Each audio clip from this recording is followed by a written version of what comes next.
Afloat with Henry Morgan. Afloat with Henry Morgan, written for radio by Warren Barry and a George Edwards production.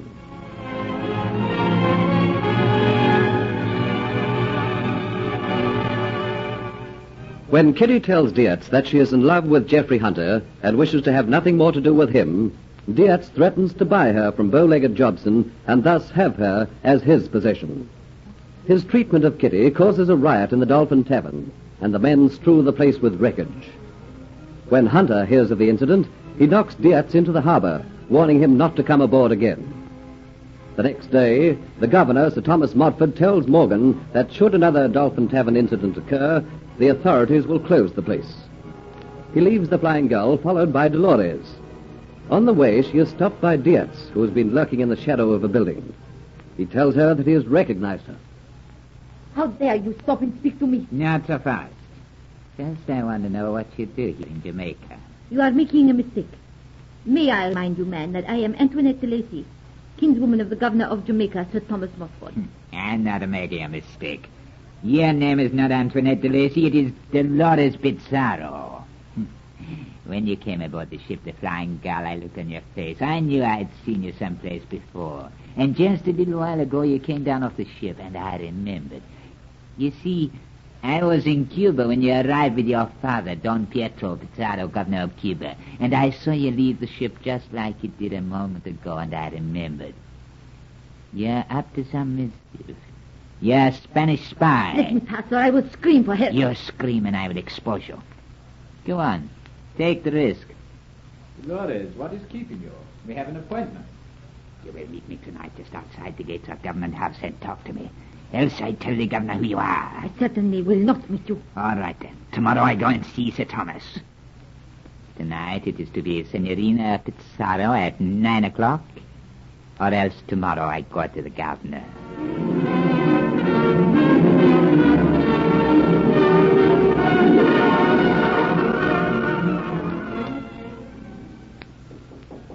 Wait a moment.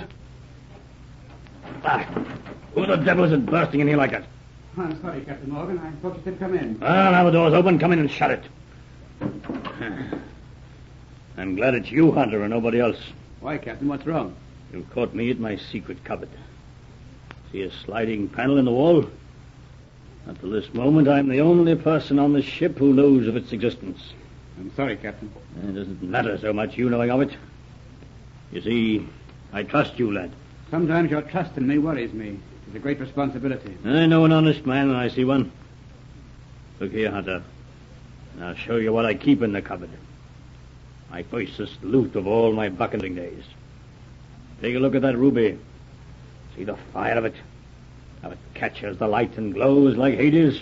And yet is so cool. Like the heart of some woman.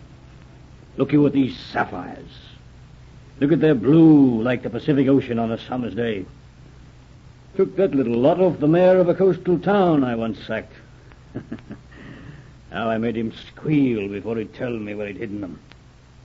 And look, you, Hunter. My biggest prize of all, the Aztec necklet. You've never held it in your hands long enough to take a good look at it. Hold it now.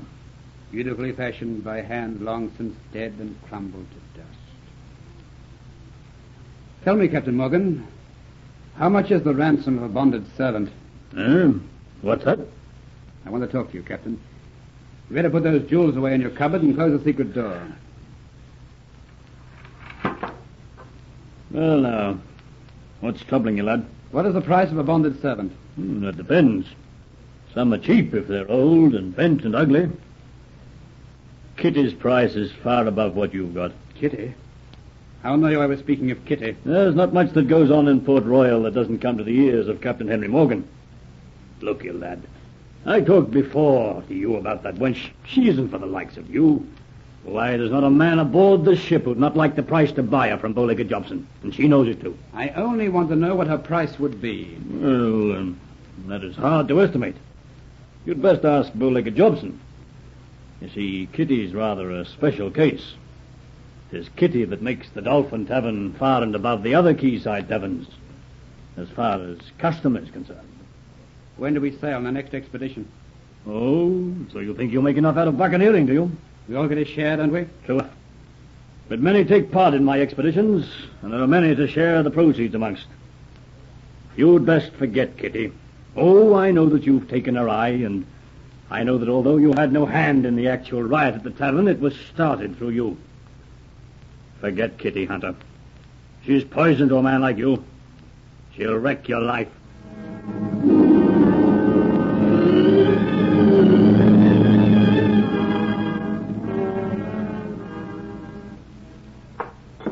Kitty? Are you there, Kitty? Sure, I won't be a moment. I'm just putting all these bottles away. Who's that calling me? Why, Geoffrey. Here, help me down off this ladder. Here you are, jump. And right into your arms I come. And what place could be nicer? Hey, Kitty, I'm going to talk to you. Aren't you serious you're going to be? I don't want to be serious with you. I want to tell you how much I love you. No, Kitty, no. But I do. All my life's been changed. Whereas before, life was just the sun getting up and the sun setting and serving loud-mouthed cursing men with their drinks. And now it's all changed. There's a song in my heart and it sings all day.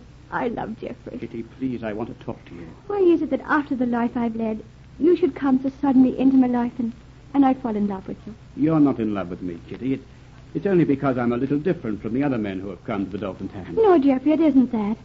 I know in my own heart the way I feel. If it's possible for a woman to fall in love with a man so that nothing else in the world matters, then that's the way I've fallen in love with you. You have tried to help me, Kitty, and I want so much to help you. It isn't your pity I'm looking for, Geoffrey. I want to get you away out of this place. I want you to be free, forever from the humiliation of being worked as a slave. I would like you to be free forever from the demands of every coarse, brutal sailor who shouts at you for his drinks. And what you ask is impossible. That could only come about by someone buying my freedom. There must be some other way. How long have you been in Port Royal, Kitty? Seems like a lifetime, but I guess it's nigh on 2 years. For how long is your sentence? If you think I can work my way to my freedom, you're mistaken. I was sent out here for life. What did you do? I got 2 convictions, both for the same thing. Must have been serious crimes. Aye. Serious to the man who owned the bread. Have you ever been hungry in a strange city? Been without friends? Yes, I know you've been without friends. I was forgetting for the moment. But have you ever been hungry, really hungry, when your whole inside craves out for food? No. I was alone in England. I'd not come from Ireland long, and I was hungry. And the baker's basket was standing on the pavement. I couldn't help myself. My hand went out and I took a loaf, but I was not quick enough. The baker came back and he caught me. He sent me to Newgate for 2 years. For stealing a loaf of bread. And when I came out of jail, I was still as hungry as I was before I went in. And I thought this time I'd be cunning. When I saw another basket of freshly baked bread, I waited until the baker disappeared out of sight. And then I helped myself. But someone else saw me and gave me in charge. Already I had 1 conviction and not been long out of jail, so they sentenced me to Jamaica for life. Such barbaric injustice should be allowed. What are these times we're living in? And when I came out here, I didn't care what happened. Bow-legged Jobson took me as his possession. Well, I didn't care. I knew what I was, just like cattle in the field. So I just let my fancy play where it would.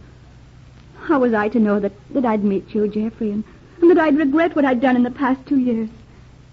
Geoffrey, you've not kissed me yet. I came here today to talk to you, to try and help you, Kitty. Well, 'tis helping me you'll be by kissing me. Don't you understand? It's wrong I should kiss you like this. But how can it be wrong? We're really alike. Your past's all behind you, and your future doesn't promise much. Just let's be happy. The past's hanging on to you, and that's why you hesitated to kiss me. Let me make you realize that you can never regain what you've lost.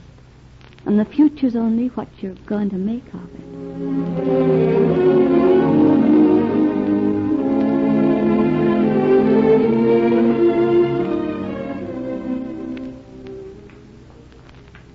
I'm here waiting. Oh, will you give me a start? I didn't see you standing there in the shadows. So you thought it wise to keep our appointment, Senorina Pizarro, eh? You do not understand. You are making a mistake. A mistake, is it? Yet you come secretly to meet me because you are frightened that I'll go to the governor and tell him the truth about you. How is it that you're masquerading as Antoinette de Lacy? What has happened to the real woman? I might ask you the same question. What are you, a Spaniard, doing here in Port Royal? I owe allegiance to no country. I just work for myself. How much money do you want to go away and never worry me again? So you admit you are an imposter. I have admitted nothing, but I do not want you pestering me. I will tell you something, eh? It is quite true that the English ship, the Elizabeth Ann, was captured by the Spanish. It is quite true Mademoiselle de Lacy was aboard her and she was taken to Cuba, yes. And there you learned that the governor had never seen the Mademoiselle, and so you came to Port Royal in her stead. For what purpose, eh? You tell me. We come from the same country. Maybe we could help each other, eh? I will give you any money that you want if you go away and never worry me again. So you are up to some mischief, Signorina Pizarro, eh? Don't call me that, please. I owe no allegiance to the English. Do you think you, a mere woman, can outwit them? Now, you pay me well. Maybe I help you in some way, eh? I can be loyal to you. Because at the moment I hate the English. And Morgan included. Morgan? Oh, he is your enemy, eh? Listen, maybe you can help me a lot.